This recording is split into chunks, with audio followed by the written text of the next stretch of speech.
the whole thing about the webbing. Which is the biggest thing in the Spider-Verse. Everyone's like, but wait, what? It just comes out of you? Yeah. So the webbing comes out of Tobey's. And we're back for part 2 of our exciting review of Spider-Man No Way Home. Check it out. Hi! Welcome back. Hi! So let's get into the movie, and we're just gonna put a giant spoiler alert on this video. Spoiler! People have had 2 weeks. Come on, people. You had your chance. 2 weeks is not enough time. It is. After I read that comment, I'm like, this is the world we live in. You gotta.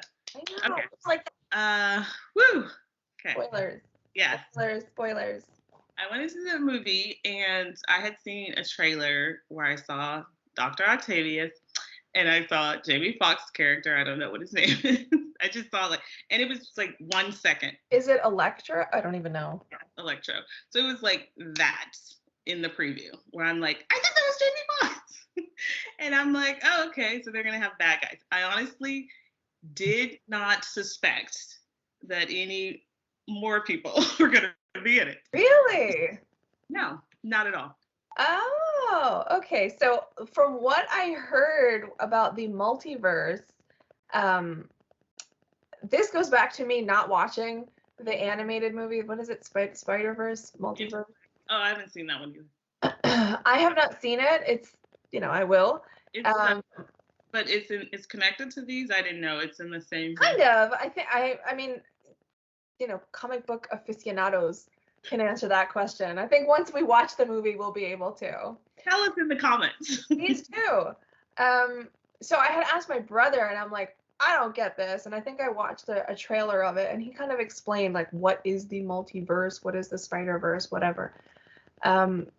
So knowing that in the back of my head, I was like, okay, if they're showing Doc Ock, and they're kind of like bringing in some other tidbits, I was like, maybe.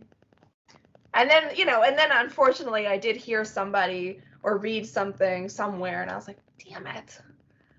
Okay, so maybe a year ago when it was being filmed, people kept saying, they're going to make a movie and Tobey Maguire's going to be in it, Andrew Garfield's going to be in all this stuff. And I was like, that's cool. Didn't give it another thought. Let me just put it that way. So then they went into overdrive saying, no, they're not in it. They didn't film it.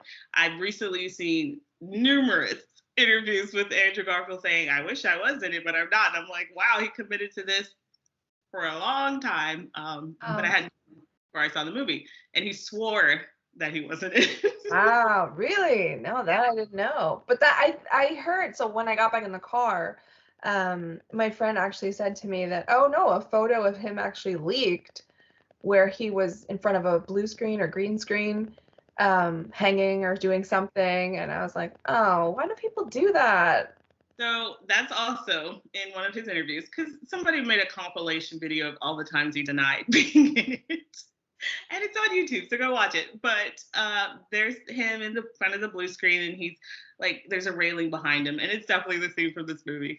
But when somebody's like, oh, this is you, in the movie, and he's like, that's from the movie I already made. That's from The Amazing Spider-Man. I don't know why people keep posting that. Like, with a straight face. Wow, good for him. Yeah. And then Tom Holland was on Jimmy Kimmel. And he's like, have you ever met Tobey Maguire and Andrew Garfield? And he said, you know what? I recently ran into Tobey. He said, on set, this is Jimmy. And he said, we were at a party. And Jimmy said, a rap party? Yeah, if anyone's going to say it, it's going to be Tom Holland. Yeah, he's like, oh my gosh. So Doctor Strange. Have you seen the first movie, the Doctor Strange movie? Yeah. I was not really a fan of that. What did you think about that? I really liked it. Okay. I'm also looking at it from, I don't know anything from these characters. I don't know. So I like that these stories were released and kind of introducing us to characters and telling their entire backstory, because people like me, clueless. I don't know. So this, like, I liked it. It told the entire story. So yeah. Yeah, I grew up with Superman and Batman and Yeah. Spider-Man cartoons. So I never picked up a comic book, but I am very much into superheroes. I never heard of Doctor Strange, and I'm kind of the opposite. Like, if I don't know who they are, then like I never knew who Shang-Chi is. I never heard of Black Panther. Yeah, no, I didn't either. I'm getting to know them through this universe. Yeah, I hadn't heard of Iron Man. I had heard of Captain America, because I feel like who hadn't? But Doctor Strange just wasn't like, but the first Iron Man I found very boring as well. So that's fine. It gets better. It gets better. I mean, the thing is, I didn't like the first Thor, the first Captain America either. Like all of them, the second one I was just like blown away. Okay, yeah. So when Avengers came out, or when my brother got it on DVD, really, I was like, you know what? It's high time I watch these movies. So I think it was 2 years ago or 3 years ago. It was during December break. Okay. Flopped on the sofa and I just binged watched all of them from Iron Man 1 up until Avengers 2, I think, or Avengers 1. I don't know. I just like, that was my whole week. So I wanted to watch them in order and kind of just see, you know, what is the story? Do I need to know? I think it is different how you watch it. I saw Iron Man 1 in a movie theater. And when you're sitting in a theater and hours go by of someone building a robot in Pakistan in a cave, then it's like... Okay, I don't think it was Pakistan. I think it was Afghanistan. Egypt. Just kidding. Was it Afghanistan? No, we're not all the same, Halima. Sorry. Okay. Rewind. So when you spend an hour in an Afghan cave, it wasn't there for an hour. It was so long. Okay, listen. I am in it for like the action. He spent so much time in that cave. When he came out and saved that kid from those terrorists or whatever, and he finally had the suit on and he shoots the bullets and he shoots the guy who's holding a woman hostage behind him. Like, I remember that. I was like, finally, something is happening. Oh, I mean, you have to build up the story. What I loved about Homecoming is that we were right in the action. He was showing what happened in Civil War, and just like, for me, it was just a lot more exciting. Yeah, that's also being told from a kid's perspective. So I wonder if that was, I mean, it's probably done on purpose, right? Like how kids are constantly thinking, especially someone who's so smart, his brain is just constantly going. Yeah. Yeah. So I am. Energy. Yeah, I thought the casting of him as Spider-Man, phenomenal. And watching the other two, the other movies, and then watching him, I even said this last night. I was like, he nails it. He nails the hand gestures perfectly. Whereas the other ones, I mean, yeah, but like not really. But he just like, he has whole conversations with his hands. He's like, hey, Mr. Stark, yeah. And I'm like, wow, like he really nailed it. Are you talking about when he's in the costume? Yeah, when he's in the costume. Because otherwise he's just stoic. As a teenager, he's a scared kid. But when he puts the suit on, he's very like, whoop, whoop, whoop, whoop. So yeah, I think he really nails that. And he's also a dancer, so I think that definitely helped.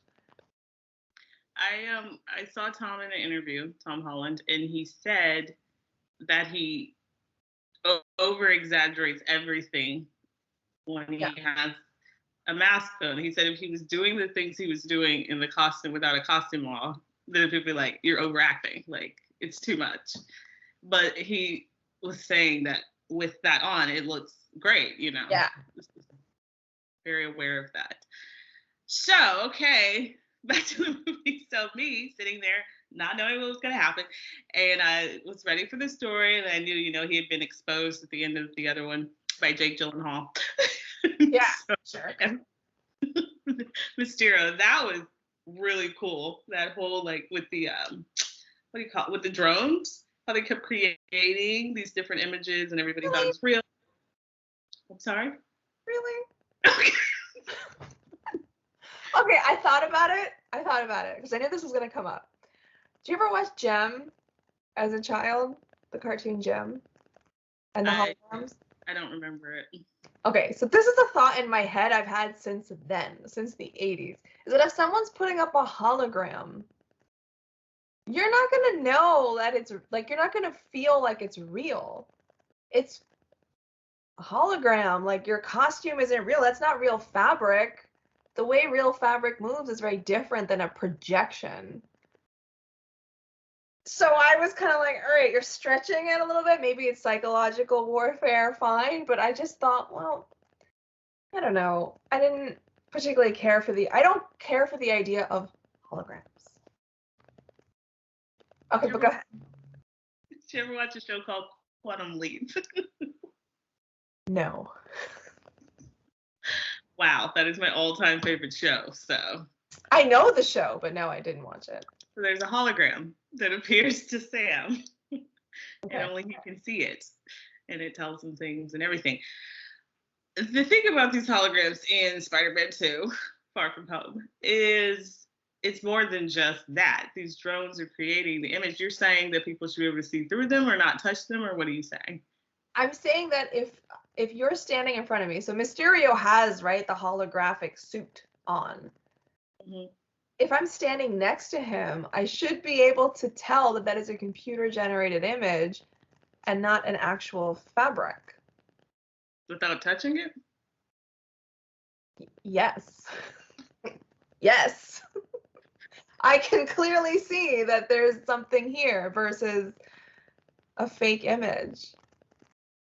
Especially, like, how would something like that be on skin? You would have to have a solid color, or you would have to have something. Are you talking about the depth of it? Because there's more than one. There was projections. There was also a machine that was creating the waves, and there was more than one. There was a lot of things going on. All right, fine. But I don't think it's hard for me to think that the entire dunya, the entire world was like, oh yeah, that's totally like. Well, it's like Star Trek. They have the holodeck. It's like VR, like the Matrix. All these things are about creating images that appear to be real. Like you put on those glasses. Yeah, but you're putting it on. The Oculus. You're putting something on to be in that, but you know that you're not. You know that it's not there. Yeah. Okay, that's just my opinion. But go ahead. Sure.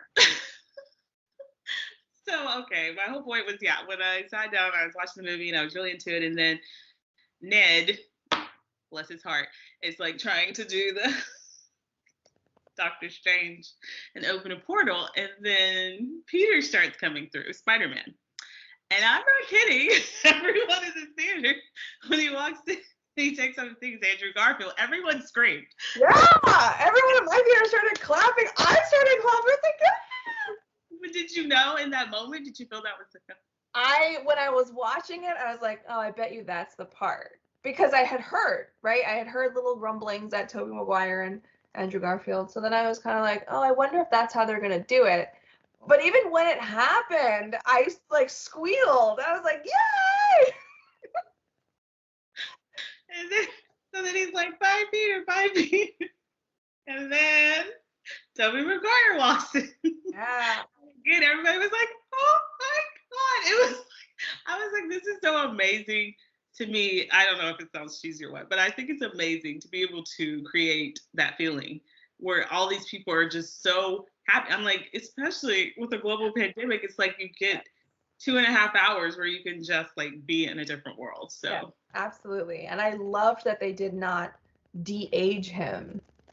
I love that Tobey Maguire is older. Mm-hmm.